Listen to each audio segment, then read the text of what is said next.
zimu vyombo vyetu vya ulinzi na usalama kukabiliana na vitendo hivyo.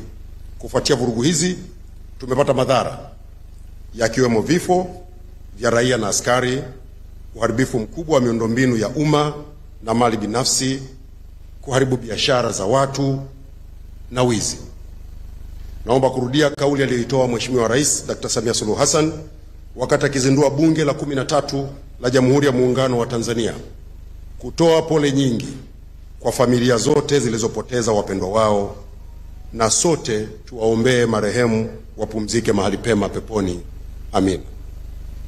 Kadhalika, naomba kuchukua nafasi hii kuwapa pole wote waliopata madhara yaliyotokana na vitendo vya vurugu, ikiwemo kuumia, kupoteza mali zao na biashara zao, kupoteza ajira na madhara mengine ambayo siwezi kuyataja yote. Nawaombea Mwenyezi Mungu ayaponye maumivu yao na inshallah awarejeshe tena walichokuwa wamekipigania, wamekikusanya kwa jasho jingi na wakakipoteza, warejee wakiwa imara katika biashara zao na katika shughuli zao. Tayari Rais wa Jamhuri ya Muungano wa Tanzania Mheshimiwa Dr. Samia Suluhu Hassan, baada ya kuapishwa, ameunda tume huru ya uchunguzi ambayo inaongozwa na Jaji Mkuu wa Tanzania mstaafu Mheshimiwa Mohamed Chande Othman, na itafanya kazi kwa miezi mitatu. Kwa hivyo ni muhimu kwa wakati huu tuwe na subira ili yale yote ambayo yametajwa katika hadidu rejea za tume hii yakafanyiwe kazi, na baada ya hapo tutapewa ripoti, na baada ya hiyo ripoti kama nchi tutajua tuchukue hatua gani ili kudhibiti matukio haya yasijitokeze tena. Ndugu zangu waandishi wa habari, tunapoendelea kusubiri tume hii ikamilishe kazi yake, kumejitokeza wimbi kubwa la vyombo vya habari, hususan vyombo vya habari vya nje, kuchapisha na kutangaza taarifa ambazo ni za upande mmoja, na wakati mwingine kufanya upotoshaji wa taarifa wenye mlengo wa kuchochea chuki kwa Watanzania dhidi ya serikali, kuwagombanisha Watanzania wenyewe kwa wenyewe kutokana na tofauti zao za kisiasa, kidini na kikanda. Naomba kurudia, serikali ama viongozi wa serikali akiwemo Rais wa Jamhuri ya Muungano wa Tanzania Mheshimiwa Dr. Samia Suluhu Hassan inasikitishwa na imeumizwa sana na matukio yale na madhara yake. Madhara haya yametugusa sote, ama moja kwa moja ama kwa namna nyingine. Kuendelea kuyashabikia matukio yale au kuchochea kwa kutangaza na kuchapisha maudhui yenye kuzua taharuki, kupotosha ama kutia hasira watu kwa namna ambayo vyombo vya habari vya nje ama wanaojiita wanaharakati ama wenye maslahi ya kisiasa wanafanya, hakuna manufaa kwa taifa letu zaidi ya kuongeza maumivu katika vidonda vya Watanzania. Kutokana na hayo, kwa niaba ya serikali naomba kueleza yafuatayo. La kwanza, naomba kutoa wito kwa vyombo vya habari vya nje kuzingatia maadili na misingi ya uandishi wa habari kwa kuchapisha habari zinazozingatia usawa, haki na uwajibikaji. Kuacha kuchapisha habari za upande mmoja zenye nia ovu kwa Watanzania na nchi yetu ya Tanzania. Serikali ipo tayari wakati wote kutoa ushirikiano kwa vyombo vya habari vya ndani na nje ya nchi pale watakapotaka taarifa. Naomba kusisitiza, sio haki na sio sawa kwa chombo cha habari kuchapisha taarifa za upande mmoja na kisha kutoa sababu kuwa maafisa wa serikali walipotafutwa hawakupatikana, kama ambavyo chombo cha habari cha CNN kimechapisha taarifa zake zilizojaa tuhuma dhidi ya serikali ya Tanzania pasipo kutoa nafasi ya serikali kujibu. Kwa wanasheria, wana kanuni moja inaitwa the principle of natural justice. Uwezi ukazungumzia jambo linalomtuhumu, linalomzungumzia mtu ama upande mmoja, halafu upande mwingine ama mtu mwingine usimpe nafasi ya kujibu. That is unprofessional. Kitendo kilichofanywa na CNN pia kimefanywa na vyombo vya habari vingine. Natambua vyombo vya habari vingine vya kimataifa, BBC, Al Jazeera, Deutsche Welle wamefanya pia. Naomba kusisitiza, sio sawa na sio haki katika misingi na maadili ya uandishi wa habari.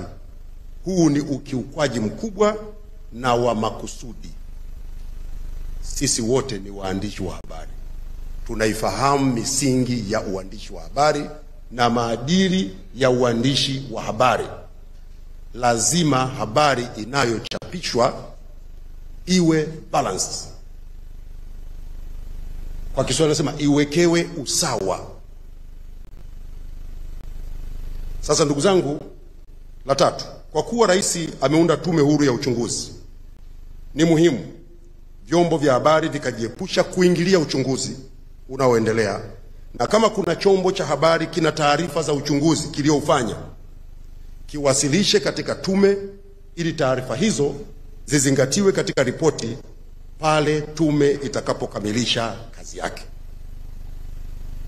La nne, kwa waandishi wa habari wenzangu wa Tanzania na wahariri wetu wa Tanzania, kwanza naomba kuwapongeza kwa dhati kwa kazi nzuri mnazofanya kwa weledi mkubwa, kwa umakini na kutanguliza maslahi ya taifa.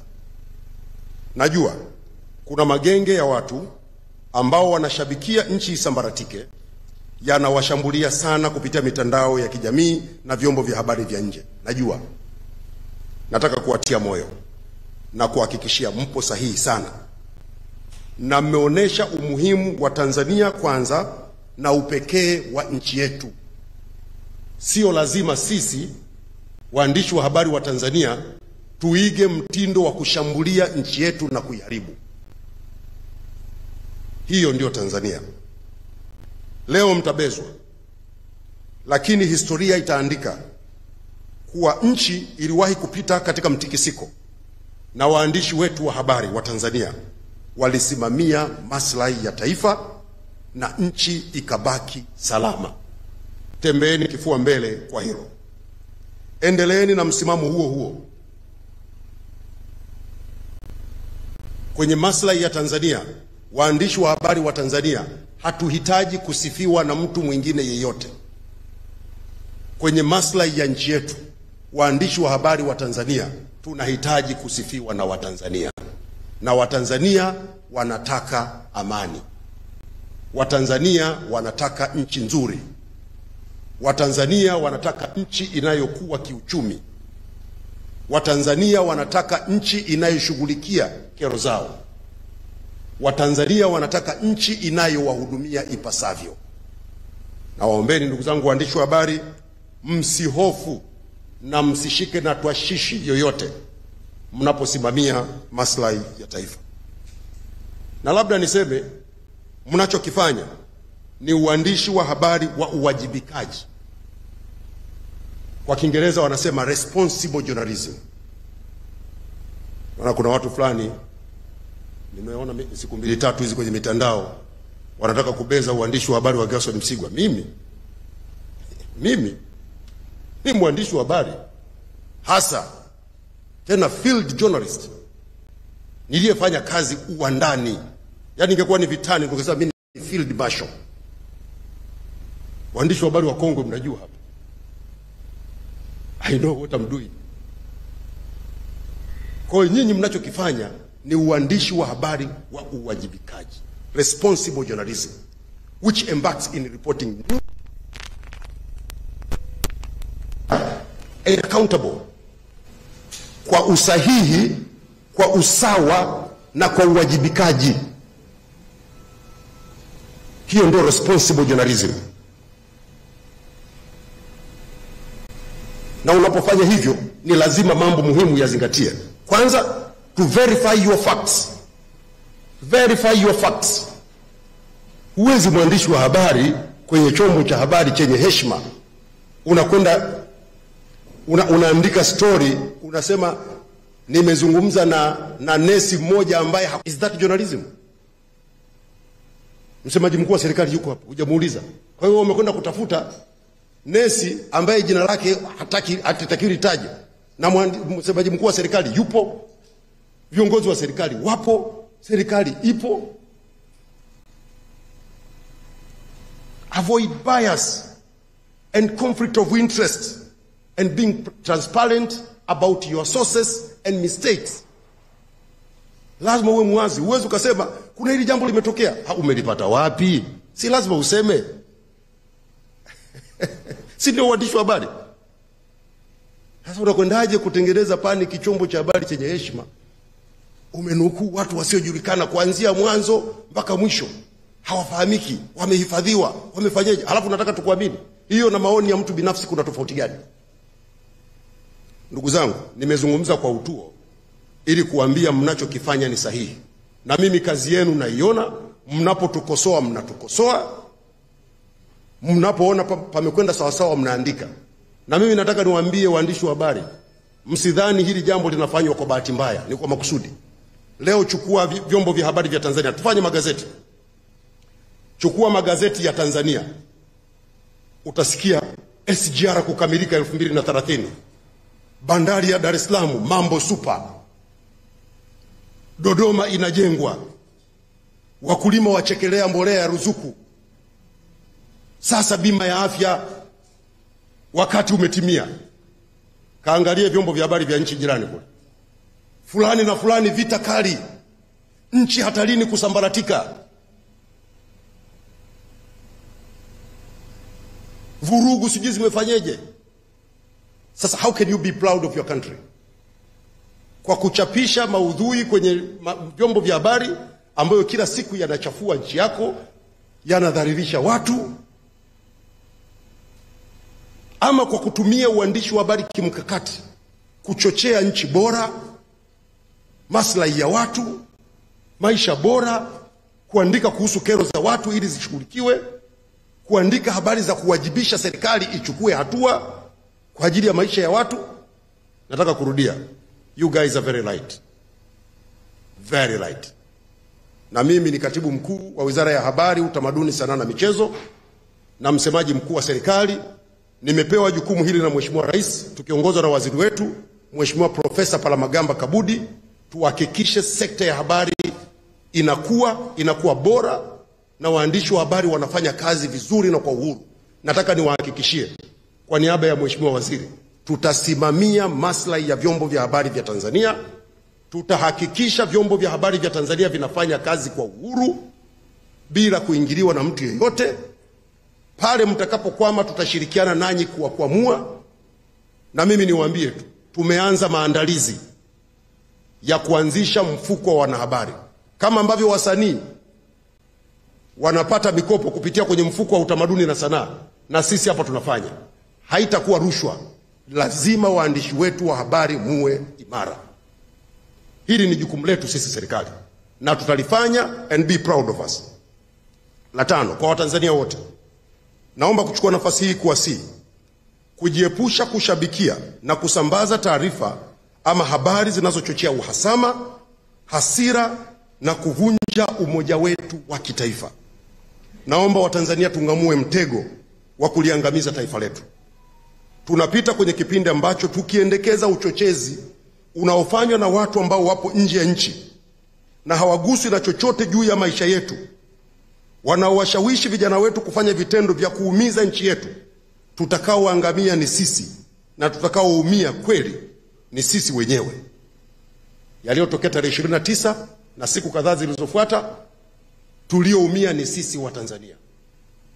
Wanaoandika habari za uchochezi kupitia mitandao, kupitia kwenye vyombo vya habari, hawako Tanzania, wanakunywa zao juice, wanakula kuku, wanalala vizuri, nchi zao zimetulia, madai yao yanapelekwa kwa mujibu wa taratibu za kisheria na yanafanywa kazi na serikali.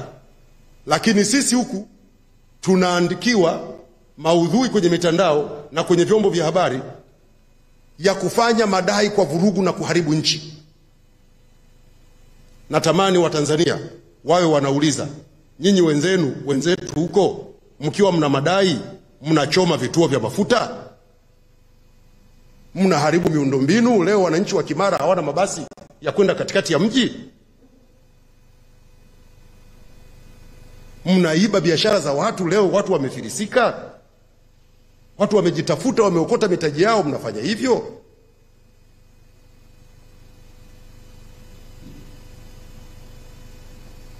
Ni vizuri mjue, ndugu zangu wa Tanzania, tupo kwenye kipindi ambacho kwa Kiingereza kinaitwa information warfare, vita ya taarifa.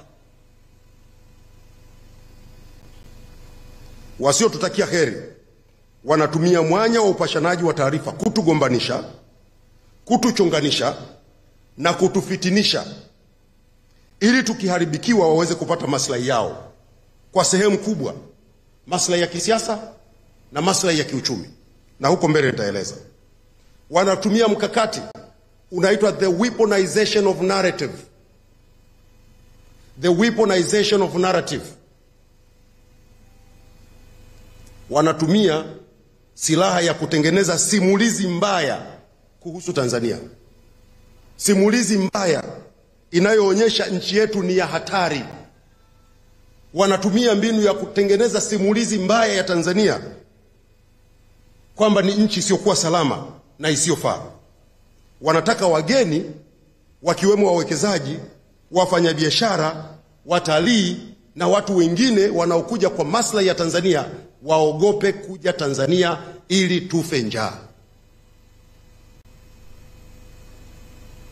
Na naposema haya situngi maneno.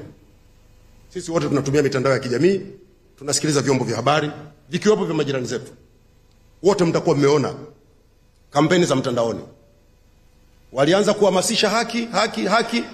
Sasa kwa sababu wamefikia hatua tuliofikia leo, wameanza kubadilisha mwelekeo. Sasa wanakwenda kwenye lengo walilokuwa wanalitaka. Wanahamasisha tuende tukaharibu njia zetu za uchumi. Wanawatisha watalii. Wameanzisha kabisa na vikampeni kwenye mtandao, watalii wasije Tanzania. Labda niwaulize waandishi wa habari, hivi watalii wasipokuja Tanzania, wale madereva wa taxi waliopo kwenye miji, kwenye maeneo mbalimbali ambao wanasafirisha watalii, watamsafirisha nani? Watamsafirisha Mwajuma kutoka Buza kwenda Tandale? Wale mamantilia wanauza vyakula watamuuzia nani? Wale wanaouza vinyago watamuuzia nani?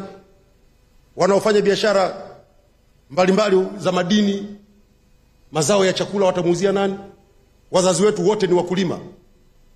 Mazao yao wakishavuna watapeleka wapi? Vita ya uchumi.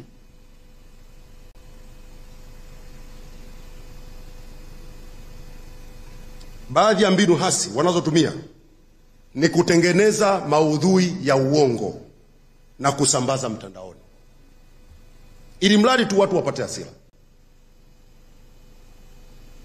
Jana nilikuwa naona eti wanachapisha nukuu ya mimi, nukuu ya uongo.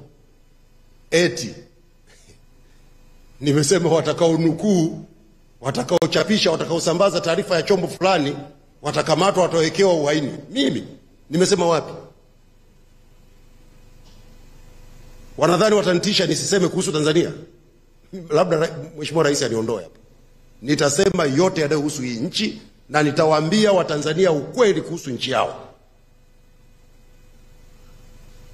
Hafu wakishatengeneza hako ka kibango chao, wameshakusanyana makundi kule, wanaanza kucomment pale, matusi, matusi, matusi, matusi, kushambulia. So what? Tangu mmeniona waandishi wa habari nimekonda? Nimepungua? Wamekuja wametengeneza nukuu nyingine, eti Mheshimiwa Rais amesema mwandishi wa habari wa chombo fulani, hicho sitaki hata kukitaja, ashtakiwe kwa uhaini. Rais kasema wapi? Ni lini Mheshimiwa Rais Samia kamzungumzia mwandishi wa habari au chombo cha habari chochote? Ili mradi tu wamekusanyana huko. Na mimi nataka niwaambieni ndugu zangu wa Tanzania, hasa vijana wangu, wakati mwingine kwenye haya mitandao mnaweza mkaingia mkadhani kuna kundi kubwa la watu, kumbe watu wajanja 10, 20 wamekusanyana mahali, kila mmoja ana akaunti za mitandao 200, 300, wanalipwa hapo, kazi yao tu ni kupambisha, kuchochea, kutia fitina, kufanyeje. Hii ni nchi yetu wa Tanzania, ni muhimu tuilinde kwa wivu mkubwa. Naomba Watanzania tukatae kuruhusu mambo haya. Mheshimiwa Rais ameshasema serikali ipo tayari kusikiliza wote wenye madukuduku, wenye ushauri na wenye maswali. Yote yatapokelewa na yatafanyiwa kazi. Hakuna sababu ya kuharibu nchi yetu. Hakuna sababu. Hata mtoto nyumbani ukipishana lugha na baba, au watoto mkipishana lugha na baba, mnakwenda kutafuta moto, mnachoma nyumba ili mkakae wapi? Mkishachoma nyumba mnakwenda kukaa wapi? Mnakwenda kuchoma shamba la mahindi ili mle mawe, ili mle upepo? Mnakwenda kuchoma baisikeli na kumpeleka mtoto shule ili aende kwa miguu? Natamani Watanzania mtambue kuwa malengo ya watu hawa kutengeneza chokochoko kupitia vyombo vya habari, kufanya uchochezi mitandaoni, kutia hasira watu, lengo ni kuharibu nchi yetu Tanzania. Wanataka kuangusha uchumi wa Tanzania, wanataka kuharibu biashara zetu, wanataka kupunguza watalii ili tukose fedha, na kibaya zaidi ni kutaka Tanzania iadhirike ili washindani wetu wa kibiashara wanufaike. Ni muhimu kutambua hii ni vita ya uchumi kama nilivyosema. Huko kwenye habari, kupitia vyombo vya habari na mitandao ya kijamii ni njia ya kupita tu, lakini walikokuwa wanataka kufika ndio huku wanako kusema sasa, kwamba tukishavurugana, tumeshatiana hasira na joto limepanda, sasa tuanze kuharibu uchumi, tuanze upya. Tukiruhusu mtego huu utatuathiri sisi wote wa Tanzania. Naomba kurudia kama nilivyosema awali, matukio yale yaliyotokea siku chache na katika miji michache ya nchi yetu, kwa sasa hali ni shwari na Watanzania wanaendelea na shughuli zao kama kawaida. Vyombo vyetu vya ulinzi na usalama vinaendelea kuhakikisha watu na mali zao wanabakia kuwa salama na matishio yote ya kiusalama yanakabiliwa ipasavyo. Shughuli zetu za kiuchumi zinaendelea vizuri, na Tanzania kwa hivi sasa ni moja ya nchi chache ambazo zinakwenda kupiga hatua kubwa za kiuchumi kupitia miradi mikubwa na ya kimkakati inayoendelea, na mingine imeanza kukamilika na kutoa huduma. Wengi hawaamini kwamba Watanzania, wale Watanzania waliokuwa wanaonekana hohehahe, leo wanaweza kutoka Dar es Salaam mpaka Dodoma kwa SGR. Sio jambo dogo. Nataka niwaambie ndugu zangu wa Tanzania, wako watu wanafunga safari kutoka nchi zao wanakuja kujifunza. Hili limewezekana kwa nchi hii ya Afrika Mashariki? Limewezekana. SGR, tena sio SGR ya diesel, ya umeme, na inafanya kazi vizuri. Na ni vizuri wa Tanzania tujue miradi hii ya kimkakati, hii ndio inalaza watu na viatu. Na wale vijana wetu ambao wameingia kwenye kampeni ya kufanya ushabiki wa kuichafua Tanzania, wanacheza ngoma ya watu wengine. Mengine wakiendelea kusema, tutasema kinachoendelea. Sio kwamba hatujui, tunajua. Lakini nataka niwaambie wa Tanzania, miradi yetu hii SGR inakwenda vizuri. Kazi inaendelea vizuri kwa vipande vyote 8 vya kuanzia Makotopola Tabora Isaka Mwanza, Tabora Kigoma, na Kigoma kwenda Burundi. Tumeshaanza kuvuka mpaka. Sasa hivi tupo katika maandalizi ya ujenzi wa reli mpya. Tunakwenda kujenga njia ya kaskazini ya Tanga Arusha Msoma, kilomita 1028. Tutajenga. Waseme wasiseme, tutajenga. Tunakwenda kujenga njia ya kusini Mtwara Mbamba Bay, kilomita 1000, ili tuunganishe mzigo kutoka bahari ya Hindi uvuke ziwa Nyasa uende Malawi na nchi zingine za kusini. Hii ya kaskazini tunakwenda kuzifikia nchi za kaskazini zote zilizopo kaskazini kwetu. Pia tunakamilisha maandalizi ya kuanza ujenzi wa treni za mjini. Ndugu zangu wa Tanzania, acheni kuharibu nchi. Serikali inakwenda kujenga treni za mjini, na leo hapa nitawatajia. Tunataka tujenge treni za mjini zitakazopita juu katika majiji yetu ya Dodoma na Dar es Salaam. Kwa jiji la Dar es Salaam tunajenga hizi treni zinaitwa monorail. Tumepanga kuanzia kujenga, tutaanza Kawe, Mwenge, Mlimani City, Ubungo, kisha tunaelekea Kariakoo na tutaunganisha na SGR. Tutakuwa na tawi jingine la kutoka Bibititi kwenda Moroko kupitia barabara ya Ali Hassan Mwinyi, kisha tutaunganisha Mwenge. Hii itakuwa ni awamu ya kwanza na tutajenga kila baada ya kilomita 2 tutaweka kituo. Lengo letu kwa Dar es Salaam peke yake tujenge mtandao wa kilomita 160. Sio muda mrefu hapa Dar es Salaam foleni itakuwa ni simulizi. Watu watakuwa wanasema bwana, miaka fulani tulikuwa tunakaa tunabanana kama ndizi. Tunakwenda kumaliza. Tutakuwa na treni kama hizi za mjini katika jiji la Dodoma.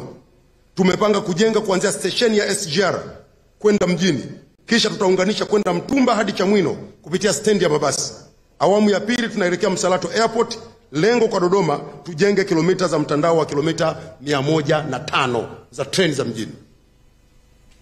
Mnafikiri watapenda hayo? Sio kwenye reli tu. Tuna kazi inayoendelea hapa kubwa na imeleta mageuzi makubwa ya kiuchumi na mengine yanakuja. Uboreshaji wa bandari zetu. Bandari ya Dar es Salaam kwa jinsi tulivyojipanga, tunataka mzigo ukifika kwenye bandari zetu Dar es Salaam, Tanga, Mtwara uweze kufika nchi majirani. Bandari ya Dar es Salaam tufikie DRC Congo, Burundi, Rwanda, Uganda, Zambia na Malawi. Wote mmeona ufanisi katika bandari yetu ya Dar es Salaam umeongezeka maradufu kwa kuwa tishio kubwa, na hivyo limekuwa tishio kubwa kwa washindani wetu, hasa baada ya serikali kuamua kushirikiana na kampuni ya DP World, ambapo sasa uwezo wa bandari kuhudumia mizigo umeongezeka kutoka kuhudumia tani milioni 21 mpaka tani 32 milioni, na matokeo haya ni ndani ya kipindi kifupi tu cha miaka mitatu. Mapato ya bandari pia yameongezeka. Tumetoka shilingi bilioni 900. Sasa hivi tunazungumza makusanyo ya zaidi ya shilingi bilioni 1 na milioni zaidi ya shilingi trilioni 1 na bilioni 800 kutoka kwenye bandari. Meli zinashusha kwa haraka zaidi. Muda wa meli kusubiri umepungua kutoka siku 46. Sasa hivi meli zinasubiri kwa wastani wa siku 7 tu. Napo ni zile meli zenye mizigo mchanganyiko. Lakini makontena meli ni almost inatoka, ikifika inafunga, inashusha, inaondoka. Mizigo mingi inakuja, na ndio maana kiwango cha mzigo unaosafirisha kimeongezeka. Tumeingia ubia na DP World ambao wanatusaidia kwenye uendeshaji na usimamizi wa mifumo katika bandari ya Dar es Salaam. Tumeokoa gharama tulizokuwa tunatumia kwenye uendeshaji wa TPA, mamlaka yetu ya usimamizi wa bandari, kwa zaidi ya shilingi bilioni 400. Hizi zote zinaingia huku, tunakwenda kujenga vituo vya afya, tunajenga reli, tunajenga barabara, tunawapatia watu maji, umeme na vitu vingine vingi. Na mengine mengi, mfano wa juzi tu mmeshuhudia kule Ziwa Tanganyika. Tunataka tuunganishe sasa mzigo wa kwenda Kongo, kwa sababu Kongo kuna mzigo mwingi sana. Tunataka tuunganishe mzigo unaotoka bandari ya Dar es Salaam, usafiri kwa treni, ukifika pale uvuke kwa meli, ufike kule na kule na kwenye uende kwenye masoko. Juzi siku 2 zilizopita tumeshusha meli moja ya mizigo yenye uwezo wa kubeba tani 2000 kati ya meli 4 ambazo zinaendelea kujengwa pale Karema. Tunataka kufikia kule Kongo. Tukishafikia hapo, bandari yetu itakuwa inateleza. Huko tumejenga meli, mzigo unapitizwa ukitoka Ulaya unapita bila kusimama, unakwenda moja kwa moja. Lengo letu tumejipanga hadi kufikia mwaka 2029 tuhudumie tani milioni 50 kupitia bandari zetu. Sasa hivi tunahudumia kama tani milioni 32. Hata hizo 32 tumeongeza, zilikuwa 28. Huu uboreshaji uliofanyika karibuni tumefika 32, tunakwenda kwenye tani milioni 50 ifikapo mwaka 2029. Lakini pia tumefanya makubwa katika bandari zetu za Tanga na Mtwara. Kule Mtwara tunajenga bandari kisiwa Mgao ambayo itahudumia mizigo yote, inaitwa dead cargo au mizigo, sio neno lake la Kiswahili sio zuri sana. Dead cargo, mizigo michafu, na labda mtu mwingine anaweza kusema hivyo. Lakini hapa tuna maana ya makaa ya mawe, saruji, bidhaa za chuma. Tunaanza kujenga hii bandari kule Mtwara.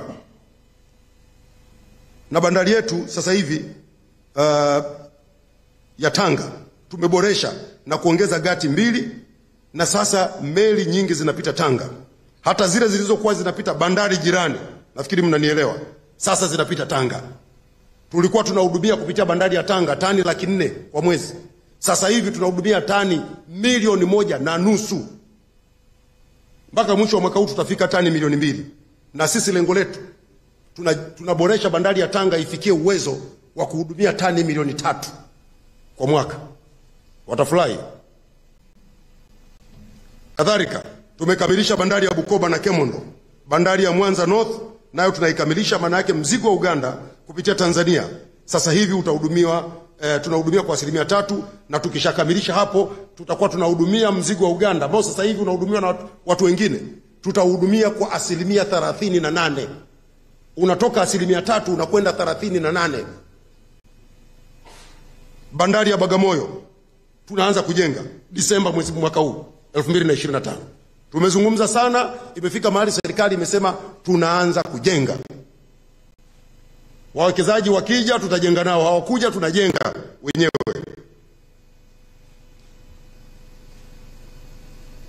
Mitambo ya kujenga bandari ya Bagamoyo ipo njiani, inakuja. Haya sio maneno tena. Iko njiani, inakuja. Tuanze kujenga bandari ya Dar es Salaam.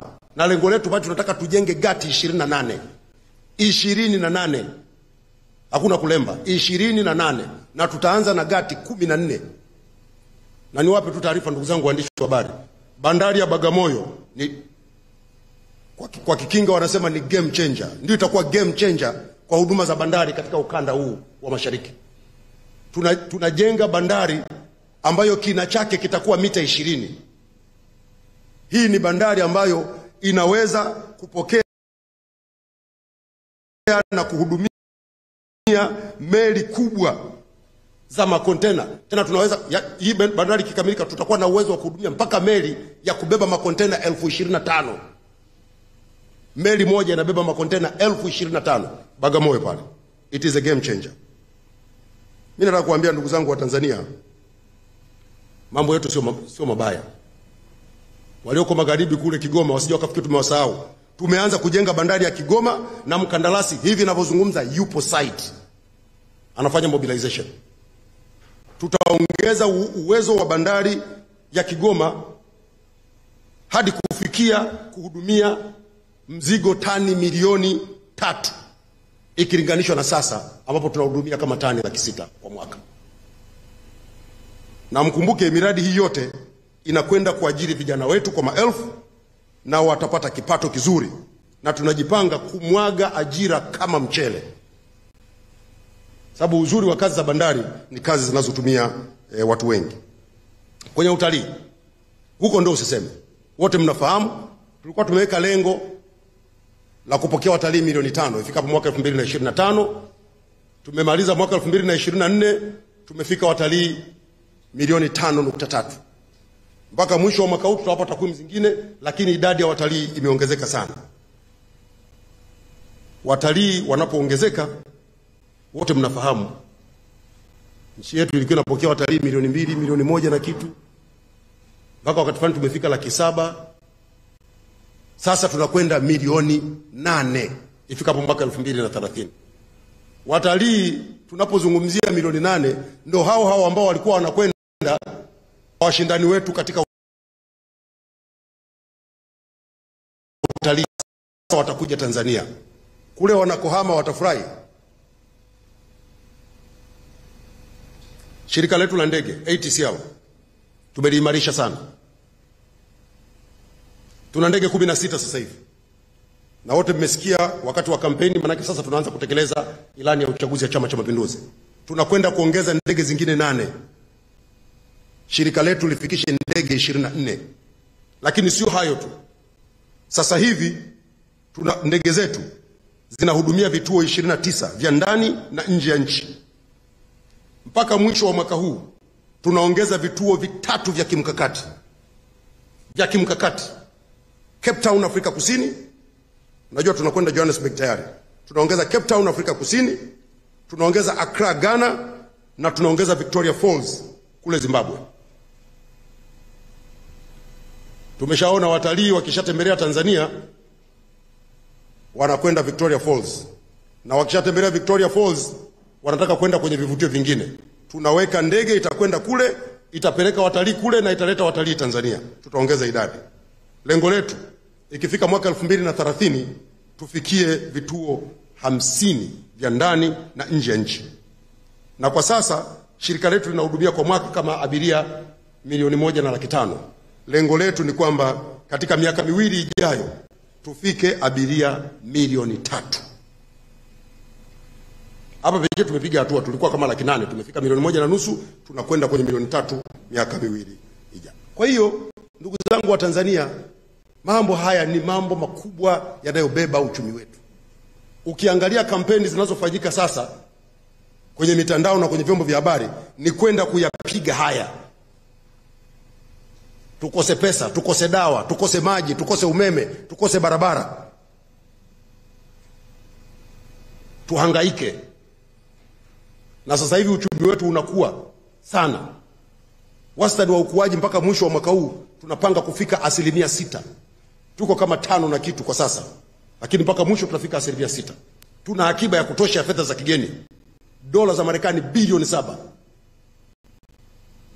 Haya ni mambo makubwa ndugu zangu, na yamefika hapo kwa sababu nchi yetu ilikuwa na utulivu, ina amani, na Watanzania wanasikilizana vizuri. Ni vizuri Watanzania wajue kwa mafanikio haya yanahitaji kulindwa na kutetewa kwa wivu mkubwa.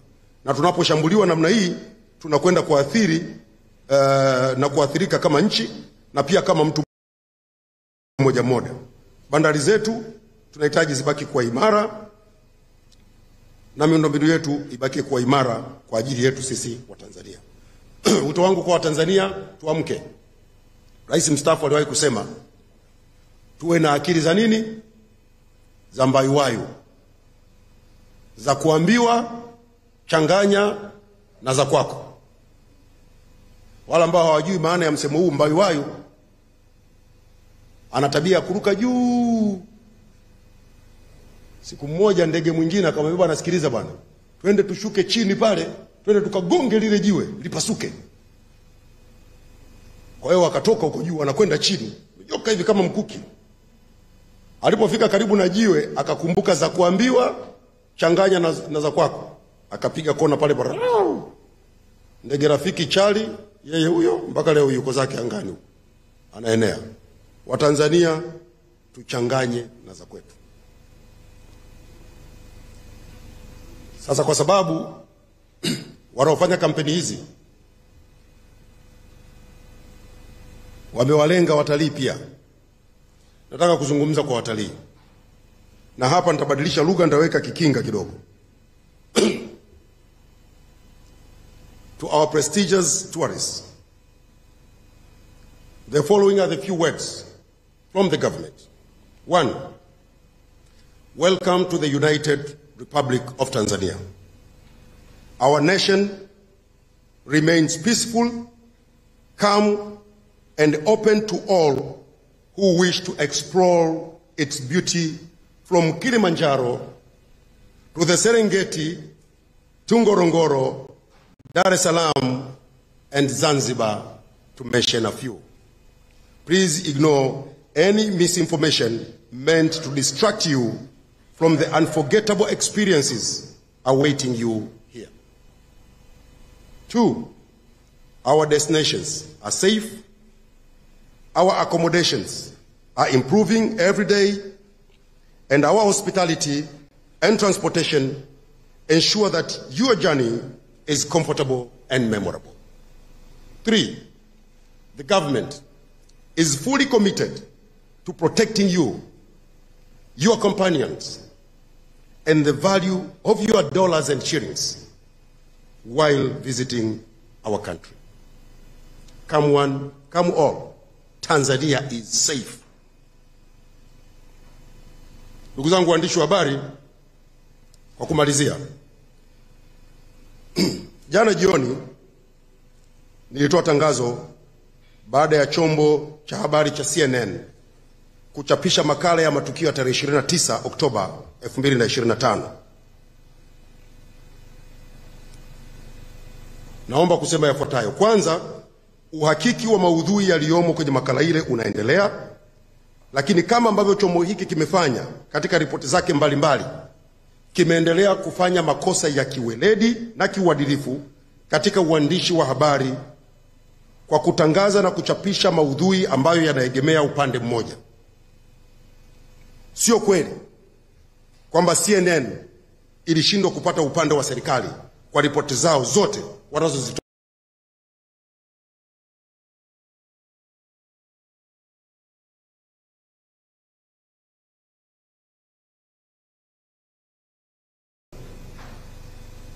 Inashangaza kuona chombo cha habari cha kimataifa kama CNN kufanya makosa makubwa ya kimaadili kama haya ambayo yamefanywa. Serikali inatoa wito kwa CNN kuzingatia maadili na weledi katika uandishi wa habari na kujiepusha na uchapishaji wa taarifa zisizokuwa na vyanzo halali na rasmi, kupotosha na kuzua taharuki. Najua mwandishi wa habari wa CNN aliandika makala hii hakuwa Tanzania, na ameandaa makala kwa kutumia picha zilizopigwa kwa simu wakati wa vurugu na bila kuwasiliana na mamlaka zinazohusika Tanzania. Amekwenda kuandaa makala ya upande mmoja. Makala ya upande mmoja. Na napenda kusema, naposema hivi, sishabikii vifo vilivyotokea. Wote sisi ni Watanzania. Wote tumesikitishwa sana na matukio yale. Hakuna anayeyashabikia. Lakini kwa nini chombo cha habari ufanye kazi ya kutengeneza maudhui ya uchochezi yanayoongeza machungu kwa wananchi, yanayoongeza hasira kwa wananchi? Kwa nini ukatumie mitandao ya kijamii kila siku kuonesha wananchi wakiwa wameuawa? Why? Sisi ni waandishi wa habari. Mimi nimekuwa shule, lakini nimekuta watu fulani wanajidanganya. Mimi nimesoma uandishi wa habari, sijabumba shule. It is unprofessional to publish bad test images. Kwani shule mimi niliyosoma ni tofauti na iliyosoma Uingereza, iliyosoma Marekani? Si ni hiyo hiyo? It is unprofessional and unacceptable to publish bad test images. Hivi awe mwanao kila siku umembandika kwenye mtandao anavuja madamu. Why? So what? Kuna mtu anayefurahia hayo? Tume imeundwa, itafanya uchunguzi, itakuja na ripoti, serikali itachukua hatua. Why kila siku uwe ni wimbo? Tusingependa tufike mahali pa kuwapa majina ambayo baadhi ya waliokwaza wamewapa. Natoa wito kwa CNN waje upande wa serikali, wasikilize na wakachapishe maudhui yenye usawa, ukweli na yasiyokuwa na mgongano wa maslahi. Waache kuchagua kuripoti upande mmoja wakati upande mwingine wameunyima nafasi. Sio sawa. Ndugu zangu waandishi wa habari, baada ya kusema hayo, naomba kurudia kuwahakikishia Watanzania na watu wote duniani kwamba Tanzania ni salama, Tanzania imetulia, watu wake wanaendelea na shughuli zao kama kawaida, na yaliyotokea wakati wa uchaguzi mkuu yanachunguzwa na matokeo yake yatafanyiwa kazi. Ndugu zangu waandishi wa habari, tuendelee kuilinda nchi yetu kwa wivu mkubwa. Maendeleo tunayoyapata sasa, wapo ambayo yanawakwaza na watatafuta kwa kila njia kutuangusha. Sisi tuwe muhimili wa serikali wa 4 usiokuwa rasmi kuitetea nchi yetu na kuwatetea Watanzania. Baada ya kusema hayo, asanteni sana kwa kunisikiliza na sitakimbia. Kama kuna mtu ana swali, mniulize, nitajibu. Sawa jamani? Asante, karibuni sana. Tuanze.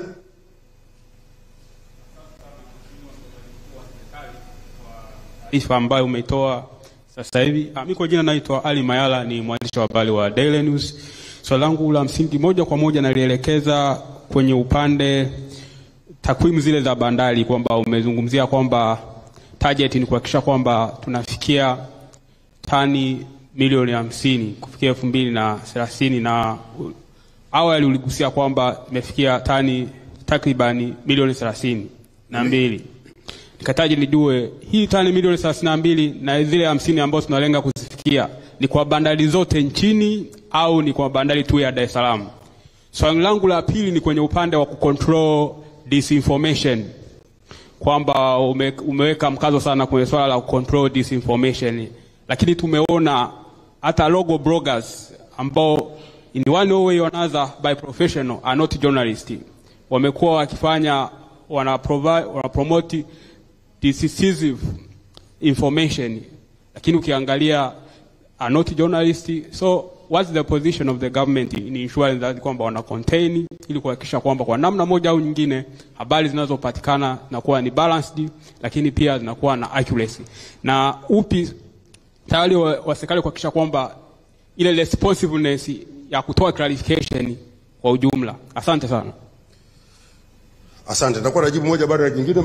Mayala, hili la kwanza la bandari, zile takwimu ni kwa bandari zote. Kwa bandari zote za kwetu za hapa Tanzania. Lakini hili la misinformation ni kweli. Teknolojia imeruhusu watu kuanzisha blogs, kurasa za mitandaoni. Imeruhusu watu kuwa na kurasa za mitandao ya kijamii. Na huko ndiko ambako pia upotoshaji mwingi unatokea. Sisi ndani ya serikali, mkakati wetu kwanza ni kufanya usajili wa waandishi wa habari. Mtu yeyote anayefanya kazi za kihabari anatakiwa asajiliwe. Na ndio maana kuna bodi ya ithibati. Najua ni bodi maarufu sana kwa ninyi wote. Na kwenye bodi yetu hii ya ithibati, pamoja na kusajili waandishi wa habari wenye taaluma ya habari, sababu lengo lake ni kusimamia tasnia hii iwe taaluma, kazi yake nyingine ni kutoa mafunzo. Kwa sababu ndio kwanza imeanza, muda si mrefu tutaanzisha mafunzo kwa waandishi wa habari na mtafikiwa. Wale wote wanaohitaji msaada watafikiwa. Lakini kwa sasa wale ambao wamekosa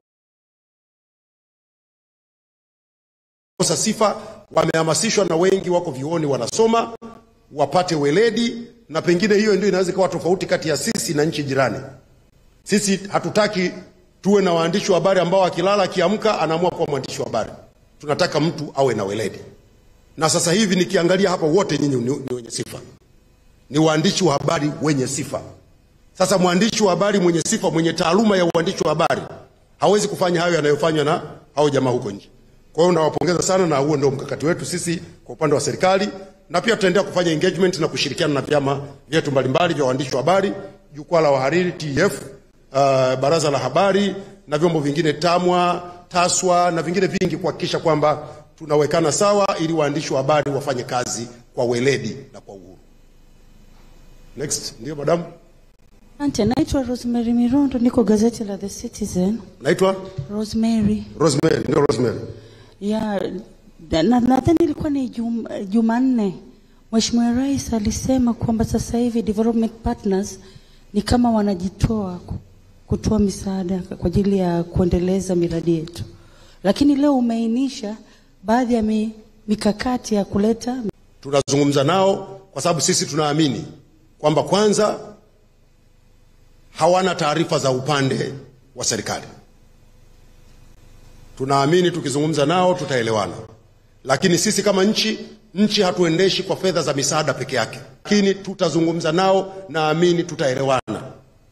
Na hawa wafadhili sio mara ya kwanza wanatoa kauli hizi.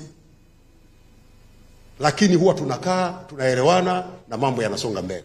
Lakini serikali yenu makini inayoongozwa na Mheshimiwa Dr. Samia Suluhu Hassan inatambua hilo, na ndio maana ametoa kauli ile, kwa maana kwamba tunakaa mkao sawa. Kukitokea wafadhili wamejitoa, tuwe tuna njia nyingine ya kupita ili mambo yetu yasikwame, na nataka niwahakikishieni tutapambana kuhakikisha mambo yetu hayakwami. Sawa? Lakini pia mjue kwamba uwekezaji huu tunaoufanya sio muda mrefu utaanza kutuzalishia pesa nyingi. Na ndio maana wale wanaotengeneza hizi habari za kutuchochea na kutuvuruga, angalieni, nimeeleza mambo mengi ya kwenye uchumi hapa wanayoelekeza. Lakini pia utakuta wanashinikiza wadau wetu wa maendeleo wajitoe. Ndio maana natamani sana Watanzania wangamue hizo mbinu. Lakini Rosemary, we will be strong, don't worry. Tutakuwa sawa. Tuna serikali makini, rais makini, na nchi ambayo inajali watu wake na maendeleo yake. Tutavuka. Ndio. Karibu. Asante. Naitwa Jumanne Juma, natokea kampuni za Guardian. Nani? Jumanne Juma. Jumanne Juma. Ndio. Swali langu mimi nitagusia kuhusiana na swala la vurugu zilizotokea katika nchi yetu. Hivi siku za karibu tumeona kwamba baadhi ya viongozi wa dini wakitumia na maneno ya hapa na pale. Sijui kama viongozi wa serikali au kama serikali mpaka sasa mnaangalia hili jambo. Asante Jumanne. Ni kweli Jumanne anachokisema. Kumekuwa na matamko ambayo yanatolewa na viongozi wa dini. Baadhi ya matamko hayo hayatutaki heri.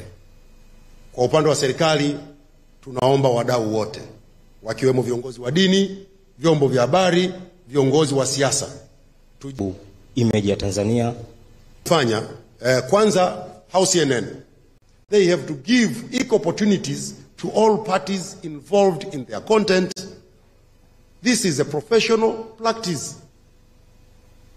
Wala sisi serikali hatutaki favor, hatutaki upendeleo. It is a professional practice.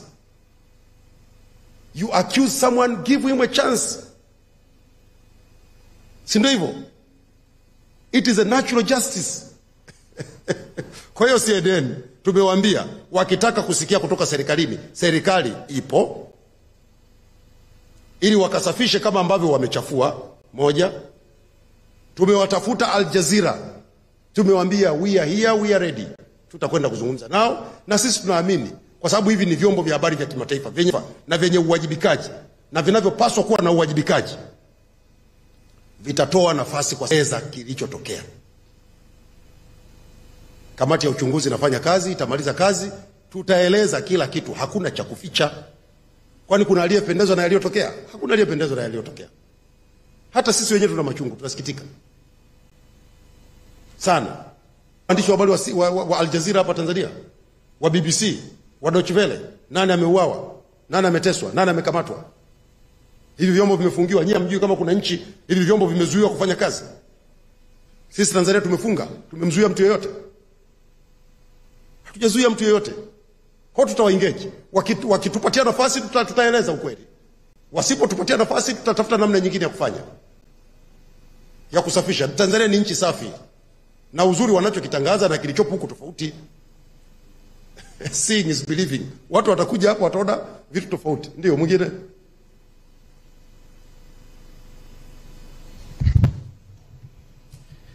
Kwa majina mimi naitwa Baraka Friday, natokea Mwanahabari Digital. Ndio. Tarehe 29 kuna mambo ambayo yalitokea ambayo yalileta madhara kwa wananchi, na kulikuwa kumeanza mijadala kwenye mitandao ya kijamii kuhusiana na hizo vurugu zilizotokea tarehe 29. Na sasa hivi kwenye mitandao ya kijamii tena kuna kampeni kwamba tarehe 9 Disemba vijana wanarudi tena barabarani kwa ajili ya kufanya zaidi ya kilichofanyika tarehe 29. Ni hofu kubwa kwa wananchi ambao hawapendi hayo mambo yatokee. Sasa nyie kama serikali mmejipangaje kuhakikisha kwamba tarehe 9 Disemba wananchi watakuwa salama, lakini hakitatokea kile ambacho kilitokea? Nadhani mmeona hizo vuguvugu mitandaoni. Asante. Ni kweli Baraka, tumeona hizo sentiments zinapita kwenye mitandao. Kauli yetu sisi kwa upande wa serikali kwanza ni kuwasihi vijana wajiepushe na mkumbo, wasijihusishe na mambo ambayo kuna watu wanayafanya kwa makusudi yao, kwa malengo yao. Wanawasihi sana vijana tusijihusishe na vitendo vyovyote vyenye kuleta vurugu, vyenye kuvunja amani ya nchi yetu. Kwa upande wa serikali, kama ilivyo majukumu yetu, ni kuhakikisha nchi iko salama. Kwa tumejipanga kuhakikisha siku hiyo kama ilivyo siku zingine, usalama wa raia na mali zao unaimarishwa. Sawa jamani? Tumemaliza. Moja bado. Haya.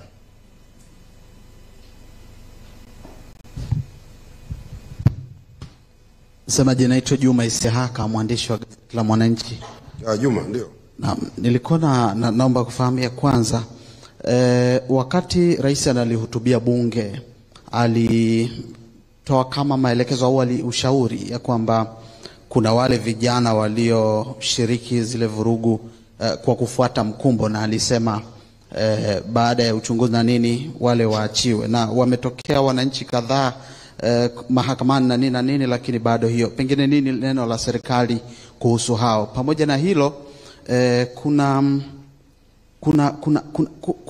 kumejitokeza videos lakini na wananchi wanaolalamikia hawajawaona ndugu zao, kwa maana miili ya hao au ndugu zao waliotoweka tangu hiyo siku ya vurugu.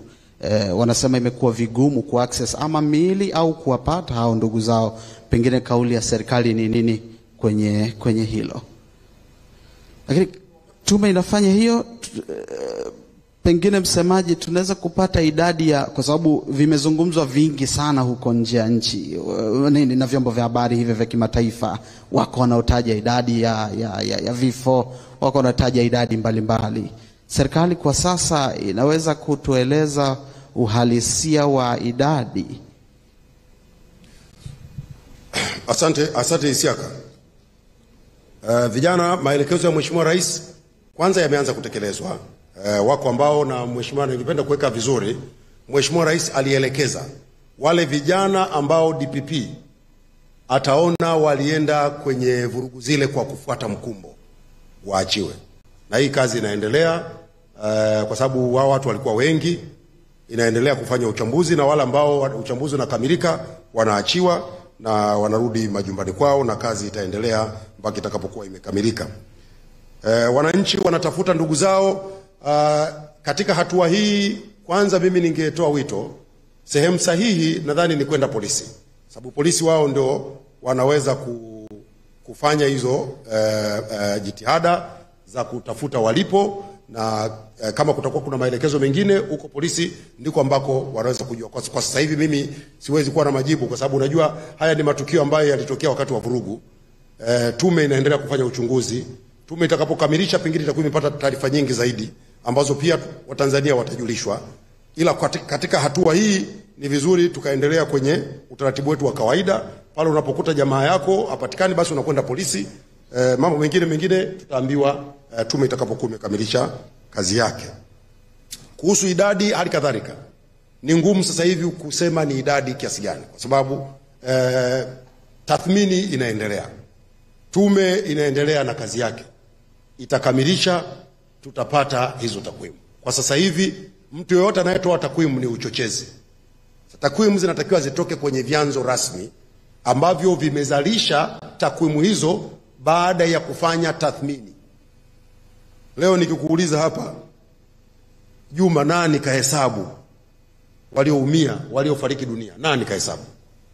Chombo cha habari reputable unaendaje unataja takwimu? Hafu umemnukuu kiongozi wa chama cha siasa. How is that professional? Umemnukuu mwanaharakati ana machinery ya kuhesabu watu, ana machinery ya kuhesabu vifo. Takwimu wamezitoa wapi? Kwa hiyo mimi nafikiri tuwe na subira, lakini pia nataka kuendelea kusisitiza yaliyotokea hayakuwa mambo mazuri. Kila mmoja ana majonzi, kila mmoja ana masikitiko makubwa, kila mmoja ameumia. Tuwe watulivu, vyombo vifanye kazi yake, tathmini itafanyika, taarifa zitatolewa. Haya, tumalizie umoja. Asante sana msemaji. Mimi naitwa Godfrey Monyo na natoka ITV. Katika mazungumzo yako umeweka vizuri kabisa kwamba tarehe 29 watu wamepoteza maisha na wengine wamepoteza mali zao. Mimi nitaka nijue labda serikali na namna yote inaona kuna namna inaweza kawapa hata mkono wa pole, kuna watu wameunguliwa vitu vyao na ni labda kuna namna serikali inaona kwamba inaweza kawasaidia kidogo, sababu kuna watu wamerudi nyuma sana kiuchumi, na hata watu wengine wafanya biashara dogo biashara zao zimechomwa na mambo kama. Je, serikali ina mpango labda ya kutoa hata nguvu yoyote ili watu warudi pale ambapo walipokuwa mwanzo? Asante. Asante Godfrey, ni swali la msingi sana. Sasa mimi nafikiri tusubiri tume ikamilishe, ifanye na itaweka mapendekezo yake. Wakati huo sasa serikali itaamua. Lakini kwa sasa ni ngumu kusema chochote. Asante sana. Tumalize basi hapo, naona na muda umekwenda sana. Ndio.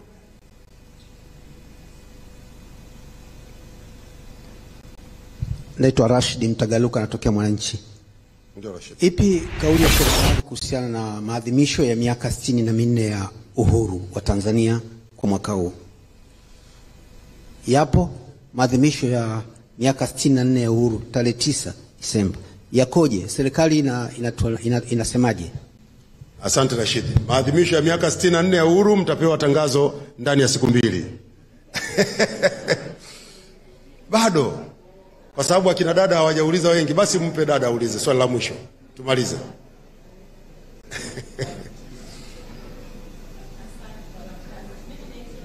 Yovini, natokea Demokrasia. Nilikuwa nina swali moja dogo. Umeongea hapo kusema kuhusiana na watu kubalance story upande wa pili. Jambo ambalo ni muhimu na tunatakiwa kama waandishi kulifanya. Lakini waandishi wenzangu wako hapa, mtakubaliana na mimi kwamba kumekuwa kidogo na shida linapotokea kitu kubalance story upande mwingine. Nilikuwa natamani kupata kauli yako. Nini mkakati wa serikali kuhakikisha tunapohitaji kupata information upande wa pili kwenye hizi mamlaka au jambo lolote baya linapotokea kutoka haraka na kulizungumza? Je, labda sisi waandishi tutengee namna ambavyo tutawaripoti afisa habari wengine ambao wanagoma kutoa taarifa haraka wakati sisi tunahitaji, na inawekwa kwa mfumo gani ili tusaidie kufanya kazi vizuri? Asante. Asante. Kwanza kwa sababu ya uhitaji wa uwepo wa taarifa, nataka niongeze mikutano ya msemaji mkuu wa serikali. Kwa hiyo nitakuwa nakuja mara nyingi, inawezekana nikaja kila baada ya wiki. Tutakuwa tunakuwa na issue 2-3 kwa kifupi tunazungumza. Kama mtu ana swali atauliza. Lakini idara ya habari maelezo ipo wakati wote.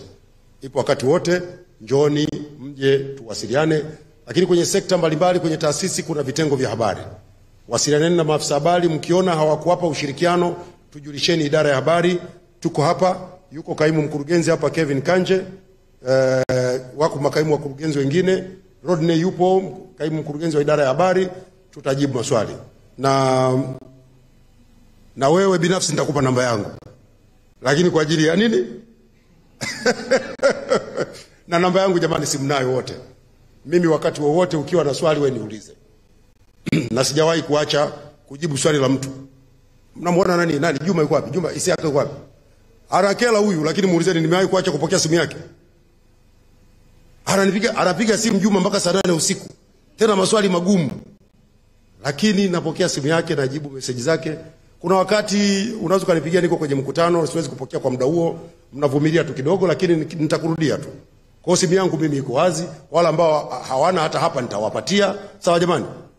Nitawapatia, mtakuwa na simu yangu wakati wote una jambo, tuwasiliane na majibu mtayapata. Sawa jamani? Nafikiri tumemaliza. Basi jamani, asanteni sana na washukuru sana. Niwatakie kila la kheri.